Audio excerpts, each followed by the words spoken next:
संजय राऊत बोलतायत. ते कोणाला उमेदवारी द्यायची हा काँग्रेस पक्षाचाच अंतर्गत विषय होता.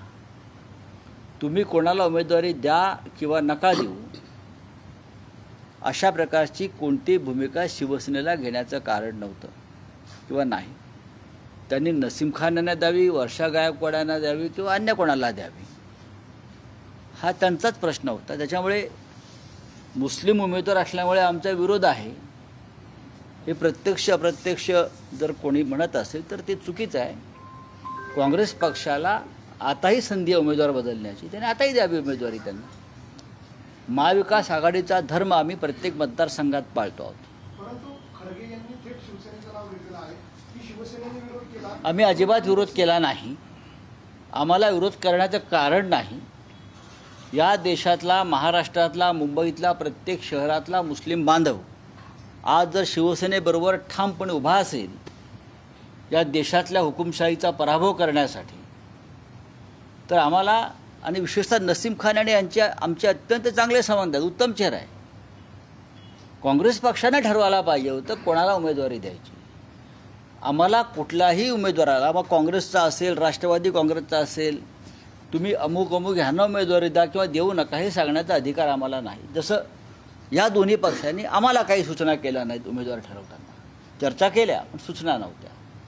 त्याच्यामुळे आम्ही एखाद्या उमेदवाराला विरोध केला धर्मामुळे हे अत्यंत चुकीचं विधान आणि निदान आहे. आम्हाला त्याच्याविषयी काही आक्षेप नाही. काँग्रेस पक्षाला जर उमेदवार अजूनही बदलायचा असेल तर त्यांनी बदलावा.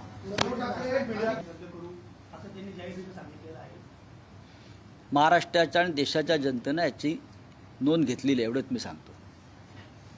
सर, तुम्ही लोकसभा मतदारसंघ नाशिक, दिंडोरी आणि धुळे इथे शेतकरी वर्ग मोठ्या प्रमाणावर आहे. कांद्याचा प्रश्न मोठा आहे. सरकारने परवा जाहीर केलं की आम्ही एवढा कांदा निर्यात करणार. धुळफेक आहे. सरकारनं केलेली घोषणा ही धुळफेक आहे, खोटाडेपणा आहे. निर्यात बंदीची जी घोषणा आहे यातला पहिला उद्देश होता गुजरातच्या व्यापाऱ्यांना फायदा पोचवणं. गुजरातचे व्यापारी, ठेकेदार, दलाल, महाराष्ट्रातल्या शेतकऱ्याला त्याचा काडी मात्र उपयोग नाही. ज्या देशातली निर्यात बंदी उठवली आहे ते लहान देश आहेत. अफगाणिस्तानमधली, त्याच्यात अफगाणिस्तान, बांगलादेश, बहरीन, मॉरिशस, जिथे कन्झम्पशन अत्यंत कमी आहे आणि त्या देशामध्ये आपल्यापेक्षा स्वस्त कांदा आहे त्या देशामध्ये, बरं का. म्हणजे ही जी आहे ही एक धुळफेक आहे, फसवणूक आहे. पण या संपूर्ण व्यवहारात आणि व्यापारात मोदी आणि शहांनी त्यांच्या गुजरातचा शेतकऱ्यांचा, ठेकेदारांचा प्रचंड फायदा करून दिलेला आहे.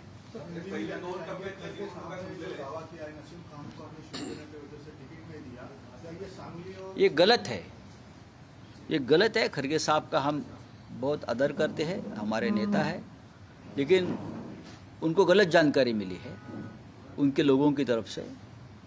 नसीम खान मुंबई के कांग्रेस के नेता है, कद्दावर नेता है. हमारे उनके साथ बहुत ही अच्छे मधुर संबंध हैं. वो चुनाव लड़ना चाहते थे. हमारी उनकी बार बार उस बारे में बातचीत भी होती रही, उद्धव जी से होती रही, मेरे साथ होती रही और पार्टी के लोगों के साथ होती रही.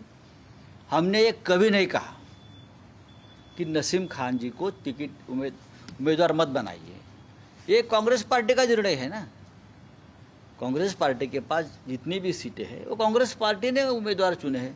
हमारा क्या संबंध है, चाहे मुंबई हो चाहे महाराष्ट्र हो. अभी भी अगर कांग्रेस को लगता है कि नसीम खान को वहाँ से उम्मीदवार बनाना है तो उनकी मर्जी है. महाविकास आघाड़ी का जो धर्म है उसका हम पालन करेंगे और नसीम खान को हम चुन कर लाएंगे. नहीं, ये उनके पार्टी का अंदरूनी मामला है, लेकिन हमारा कोई संबंध नहीं. हमारा उससे कोई संबंध नहीं. नसीम खान जी हो या वर्षा गायकवाड़ जी हो, ये निर्णय भारतीय राष्ट्रीय कांग्रेस का है. अगर वो अभी भी उम्मीदवार वहाँ से बदलना चाहते हैं तो हम तैयार हैं. आपकी मर्जी. हमारी पार्टी पूरी ताकत से उस उम्मीदवार के पीछे खड़ी रहेंगी, चाहे नसीम खान जी हो चाहे वर्षा गायकवाड़ जी हो, और उस उम्मीदवार को हम चुन कर लाएंगे. कांग्रेस का घोषणा पत्र है, उसमें मुस्लिम लीग की छाप है, ऐसा मोदी जी ने आरोप किया. मोदी जी के आरोप होते हैं वो हवा में होते हैं. अगर मैं कहा कि बीजेपी का जो घोषणा पत्र है उसमें एमआईएम की छाप है तो क्या बोलेंगे वो? ओबीसी ने लिख के दिया उनका घोषणा पत्र। ऐसा चलता है क्या? मोदी जी को समझना चाहिए वो देश के प्रधानमंत्री है 10 साल से, उस हिसाब से बात करें। पहिले 2 टप्प्याचे आता मतदानाची प्रक्रिया पार पडली आहे. आता अजूनही 2-3 टप्पे आहेत. आपण राज्यामध्ये फिरताय. आपण आधी 30-35 चा नारा अंमला होता. तो कायम आहे. अजूनही असं वाटतंय आपल्याला की काय त्यात भर पडलाय? मी फार प्रॅक्टिकल बोलतो, व्यावहारिक बोलतोय. मी भारतीय जनता पक्षासारख्या लोकांचे 48 जिंकू, 45 प्लस 30 आणि 35च्या मध्ये आम्ही 100% राहतो.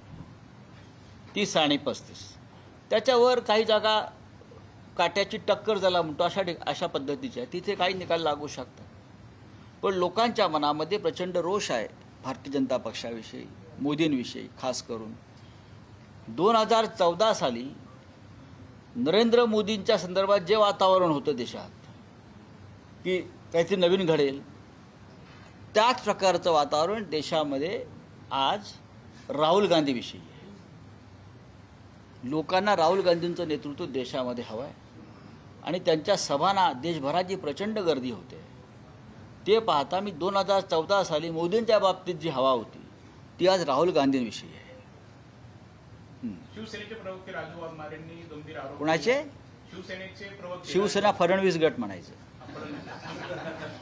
बरं. त्यांनी आरोप केला आहे की संजय राऊतांना मुख्यमंत्री व्हायचं होतं, एक उद्धव ठाकरेंना बाजूला करून. हो, राजू वाघमारे की कुठल्या पक्षात मी आत्ता नाव ऐकतोय त्यांचं. कोणी उठतो आणि काही बघतो आहे आणि तुम्ही प्रश्न विचारून त्यांना महत्त्व देत आहे. शिवसेना माझा पक्ष आहे, उद्धव ठाकरे माझे नेते आहेत. बरं का, अशा प्रकारचे आरोप गेले 10 वर्षापासून तुम्ही वेगवेगळे करताय माझ्यावर. मी आहे तिथेच आहे. तुम्ही पक्ष बदललेत जे ज्यांचं तुम्ही नाव घेत आहे ना. हां, गंभीर आरोप केलेला आहे. कोणी? आता राजू वाघमारे यांनी कोण आहे? अहो पण ते कोण आहेत? शिंदेना ठार मारण्याचा बेट होता उद्धव ठाकरे. अहो कोण आहेत ते? काँग्रेसमध्ये होते आधी. मला माहीत नाही. आता प्रवक्ते आहेत. अहो तुम्ही कोणाचंही करताय, विचारताय कोणाविषयी नाव घेऊन. हे असे फडतूस धंदे मीडियाने तरी बंद करावेत, फडतूस लोकांवरती प्रश्न विचारण्याचे. मुख्यमंत्री काल असं म्हणतात की 200 एकर जागा जी आहे लखनौमध्ये ती अटॅच केलेली आहे ईडीने आणि त्यासोबत असं कोण म्हणतंय? मुख्यमंत्री एकनाथ शिंदे काल म्हणते आणि 200 कोटींची प्रॉपर्टी कोणाची आहे हे देखील मला माहिती नाही. योग्य वेळेला सगळे पत्ते उघडेल. उघडा ना म्हणावं. ते पत्ते उघडण्याआधी तुमची वस्त्रहरण होणार आहे पूर्ण. अयोध्येमध्ये राम मंदिराच्या नावाखाली जे लँड स्कॅम झालं आहे त्या सगळे भाजपचे लोक आहेत. हे तुम्हाला माहिती आहे का? 2000 कोटीचं लँड स्कॅम अयोध्येत मी स्वतः फैजाबादमधल्या जमिनींचं झालं आहे. जमिनी स्वस्तात घेतल्या आणि राम मंदिर ट्रस्टला या दामदुप्पट चौपट दसपट भावानं विकल्या. जे समृद्धी महामार्ग प्रकरणात एकनाथ शिंदेंनी केलं तेच तिकडे केलेलं आहे अयोध्येत. आणि त्याच्यामध्ये भारतीय जनता पक्षाचे सगळे प्रमुख नेते आहेत. कोणाला उघडं करताय तुम्ही? तुम्ही स्वतःच नागडे झालाय ते बघा. चला, थँक्यू. आपल्या उमेदवाराच्या प्रचाराला येणार का? 100% येणार. विजय करंजकर हे शिवसेनेचे प्रमुख पदाधिकारी आहेत. हे पहा, राजकारणामध्ये अनेकदा त्यांची उमेदवारी आम्ही जाहीर केलेली नव्हती, आपल्याला माहीत असेल. त्यांना असं वाटतं की ते उमेदवार आहेत. राजाभाऊ वाजे उमेदवार आहेत, त्यांची उमेदवारी जाहीर केली. ते एक इच्छुक होते आणि त्यांचं माझं संवाद चालू आहे आमचा सगळ्यांचा. संपर्कात आहे त्यांनी. मला माहीत नाही. कुठे प्रचारात राजाभाऊ वाजेंचे दिसत नाहीये, प्रचंड नाराज आहे. मातोश्रीवर त्यांची तब्येत खराब असं त्यांनी कळवलं आहे. सर, मातोश्रीला त्यांनी भेट मागितली होती अशी तो माहिती. हो, त्यांनी कधी यावं मातोश्रीला, त्यात काय. त्यांना वेळ दिली आहे 3 वेळा मातोश्रीवर माझ्या माहितीप्रमाणे. सुधाकरराव बडगुजर यांनीच वेळ घेऊन दिली आहे त्यांना.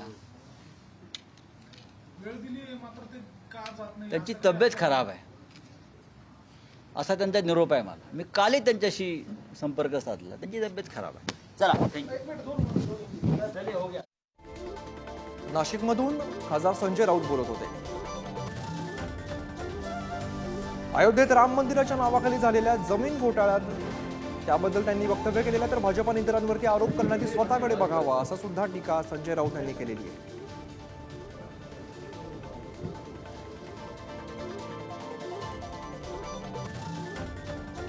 Thank you.